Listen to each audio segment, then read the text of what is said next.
Why is there some stranger here? My sister-in-law sneered, stepping over the threshold of my house with her husband. Her eyes flashed with disdain. Are you trying to leech off us? Leave the money and get out immediately, she demanded, venom dripping from her voice. I stood there, stunned. You don't actually think you're staying here, do you? You and Virginia are practically strangers, her husband added coldly. It's better if only blood relatives live together, so please leave as soon as possible, he concluded. All they cared about was forcing me out. They hurled insults, calling me a leech and an outsider. I'd had enough. Ignoring their words, avoiding their eyes, I gathered my things and walked out of the house. My name's Jasmine, a 35-year-old working housewife. Right now, I live a peaceful life with my husband Wesley and my mother-in-law Virginia. I never really had marriage on my radar, but I agreed to this arrangement with the understanding that I could continue working after tying the knot. Wesley is always such a sweetheart to me, always making sure I come first. I heard that his father passed away when Wesley was just starting middle school, and since then, Virginia has been holding down the fort, raising my husband and his sister on her own. We don't have any kids yet, but I bet bringing them up involves a lot of challenges I can't even begin to imagine. That's why I was worried about Virginia living on her own, so I proposed that we move in together after the wedding. Virginia, what do you think about living with us, if you're okay with it? I'll be out during the day for work, so you'll have plenty of alone time like you're used to. Plus, isn't food always better when there are more people? I asked. Virginia smiled. Really? To be honest, living alone has been a bit lonely lately, she remarked. And just like that, we decided to share a roof. My husband had been worried about his mom living by herself, but he had been bottling up his feelings, not sure if he should suggest we all live together. In the end, we realized neither of our current places were really suitable for the three of us. So we went all in and bought a brand new house and started our life together. We set up Virginia, who has weak legs, on the first floor, and we took the second floor as our bedroom. Living with her turned out to be way more comfortable than I had imagined, and it didn't stress me out one bit. In fact, she taught me how to cook and even helped me with cleaning, which isn't really my strong suit. I was grateful for everything. Virginia, thank you so much for cooking for us every day, but don't push yourself too hard, I told her. We're going to be living like this for a long time, and if you burn yourself out now, it might be tough down the line. She shook her head. What are you saying? I'm living with you, so let me at least do this. If I don't, I'd feel like I'm freeloading, and I can't stand that, she lamented. Our household was always filled with these lively exchanges. At first, my husband was nervous about potential mother-in-law and daughter-in-law disputes, but seeing us getting along so well, he was able to fully concentrate on his work without any worries. Jasmine, thank you for getting along so well with my mom, Wesley said one evening. I will work even harder to make you happy. Even though I already had all the happiness I needed, he always made such promises. I'm already over the moon with joy because I have you and your mom, I replied. If I got any greedier, I'm afraid I might jinx it. I hoped that these peaceful days would never end. That was my wish, but such a peaceful and happy life didn't last long. About 6 months after we started living together, I noticed that Virginia was acting a bit off. Is something bothering you, Virginia? If you have any worries, I'm all ears, I asked gently. My mother-in-law, who was clearly feeling down, hesitated at first, but after a while, she opened up. Well, Bonnie and Malachi have started dropping by almost every day, she confessed. They said they were short on cash, so they took money from my purse, and they even raided the fridge. They're treating this house like their own. What? I gasped. It turned out that my sister-in-law and her husband were making themselves at home during the day, while my husband and I were at work. I remembered meeting them once, before we got married, and again at the wedding. Bonnie had looked me up and down as if she was sizing me up. So this is Wesley's type, she remarked. I never would have guessed. She's so plain, isn't she? She just fades into the background. If I were a guy, I wouldn't give her a second glance. She had just blurted out those words. Wesley had mentioned his sister was a bit wild, but I didn't think she'd be this bad. And despite being over 40, she didn't hold down a steady job and just did as she pleased. No wonder Virginia was taken aback. She's been like this for years, Virginia sighed. Even when I scolded her in the past, she never listened. If you're saying it's because of how I raised her, I agree. It's all my fault. No, that's not true. You're not at fault, Virginia, I reassured her. It's a problem when adults act selfishly and cause trouble for others. Wesley, who had overheard the conversation, looked bewildered. So my sister is still causing trouble, he said, sighing deeply. She's a real piece of work. I thought she'd mellow out after getting married, but it seems to have done the exact opposite. From what I gathered, Bonnie's husband Malachi wasn't much of a go-getter either. He preferred a carefree lifestyle, taking odd jobs when he felt like it. Maybe that's why he was always scraping by, complaining about being broke and hungry. Wesley had tried to knock some sense into them in the past, but they never listened. In 3 days, it's payday, and they'll surely come knocking, Virginia said, her expression unusually stern. I really wish to stop them this time. Wesley thought about taking a day off to confront them, but his workload made it impossible. So I'll stick around with you instead, I suggested. Gotta be better than leaving you to deal with them alone, right? If they start yakking about money, I'll step up. And so we started to carefully strategize our response. Sure enough, 3 days later, payday Friday, they showed up right as we were in the middle of making lunch.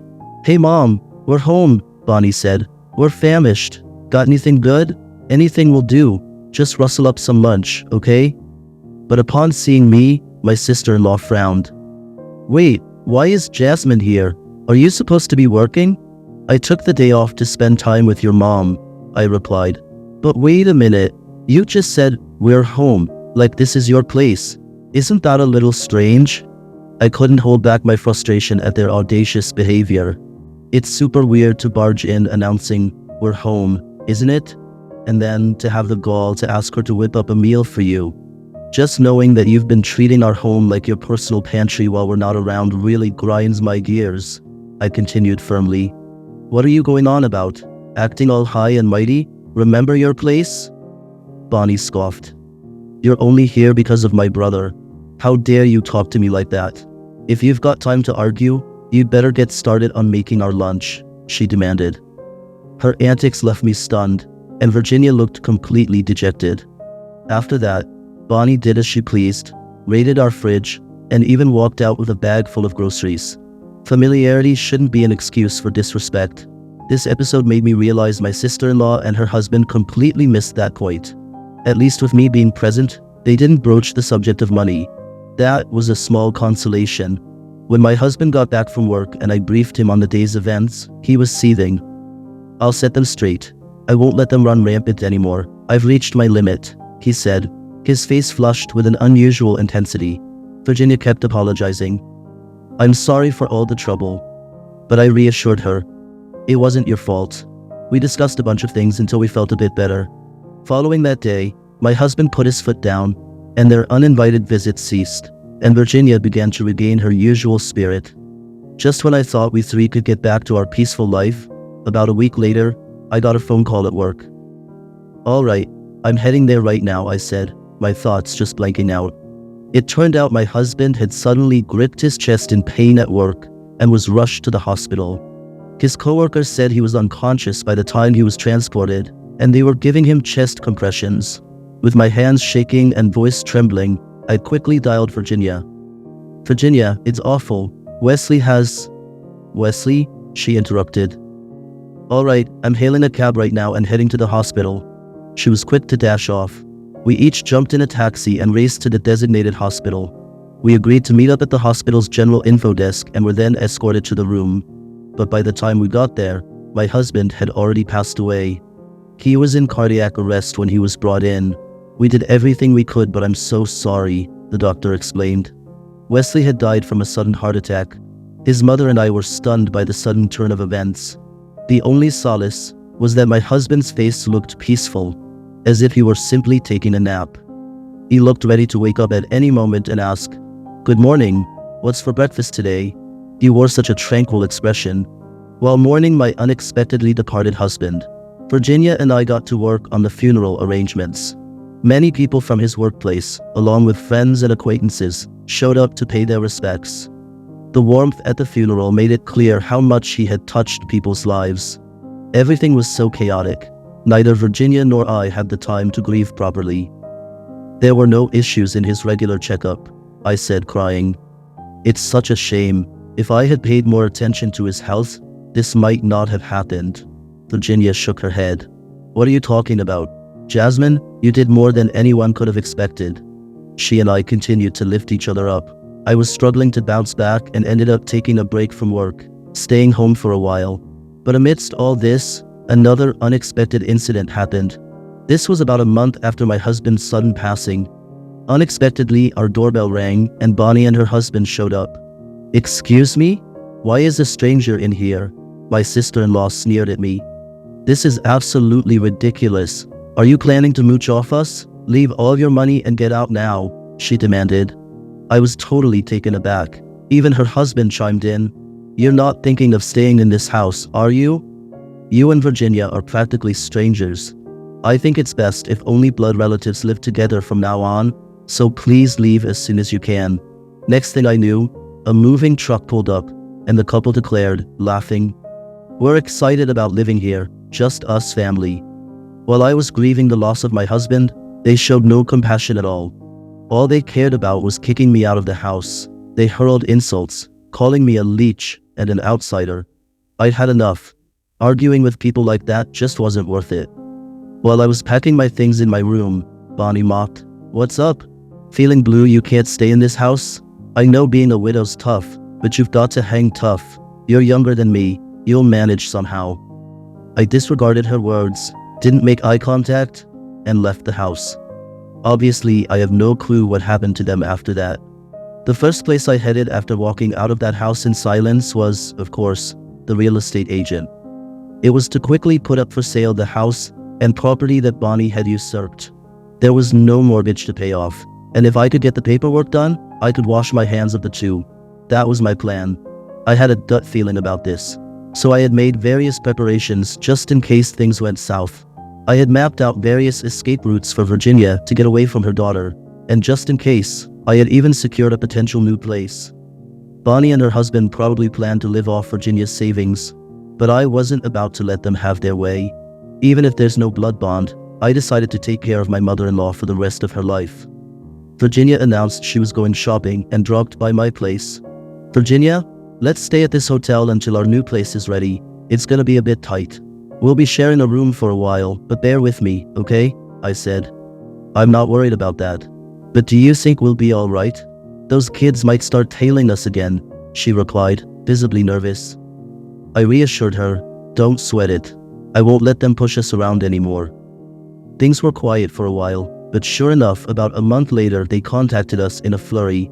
"Hey, what's happening? We've been thrown out. This is Wesley's house. Or wait, it's in Mom's name, isn't it? You can't just kick us out like this," Bonnie yelled over the phone. As anticipated, she was all shaken up. "The counterattack finally begins here." "Well, that house has been in my name since I bought it. I have no plans of living with you guys, and if I can't live there, there's no point in keeping the property. So I sold it. We've already found a buyer and we're waiting for you guys to vacate, so please leave as soon as you can," I calmly explained. "But even if you suddenly tell us to leave, we have nowhere to go. We're unemployed and we have debts. It's too harsh to just yank away our place to live," Bonnie pleaded. "Excuse me?" I was baffled by what she was saying. "But I was evicted from that house that day too. Remember you said something like, 'When will you stop mooching off other people?' But I left without a fuss, didn't I? Why don't you guys just check into a hotel or something? I'm telling you, we don't have any money. Where are you right now?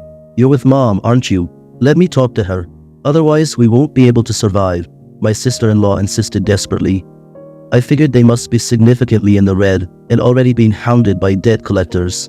"That's not our problem. If I may be so blunt, could you stop pestering Virginia? We're aware you've nearly drained all of her savings. Please stay out of her life from this point forward," I stated firmly. How can you be so heartless?" Bonnie stammered. My sister-in-law, who was so brazen just a moment ago, must have realized the gravity of the situation after hearing my words. From there, the situation devolved into her crying like a toddler and starting to apologize. In a mix of frustration and compassion, Virginia let out a sigh and reluctantly began to address her daughter. Bonnie, if you think you can continue to lean on me, you're sorely mistaken. Remember using all of your dad's life insurance to pay off your debt? You promised you wouldn't repeat that, but you've hardly worked and gambled again, haven't you? I'm done. Don't ever reach out to me again, she declared. What? Mom, don't say that. Don't be so harsh, Bonnie sobbed. We could hear her tear-choked voice on the other end of the line, but Virginia ended the call abruptly. Jasmine, let's block her number. It'll be a nuisance if she keeps hounding us. She clearly doesn't intend to change her ways. So annoying, Virginia vented her frustration. My mother-in-law, who had previously been racked with fear and anxiety, now had a revitalized look on her face. Maybe because she finally got to say what she needed to say. After that, when my sister-in-law realized that I had blocked her number, she went into overdrive trying to reach us. She called Virginia, tried to get through on my late husband's still active phone, and was relentless. Since we had zero intentions of handing over our new address, and any further talks were just draining, both my mother-in-law and I blocked her on WhatsApp and set our phones to reject her calls. Stubborn as she was, Bonnie even went to our relatives, broadcasting her woes left and right, pleading for financial help. However, all our relatives clued in on her past gambling debts seemed to have chosen to turn a deaf ear to her pleas. After being booted out, she and her husband found themselves without a roof over their heads.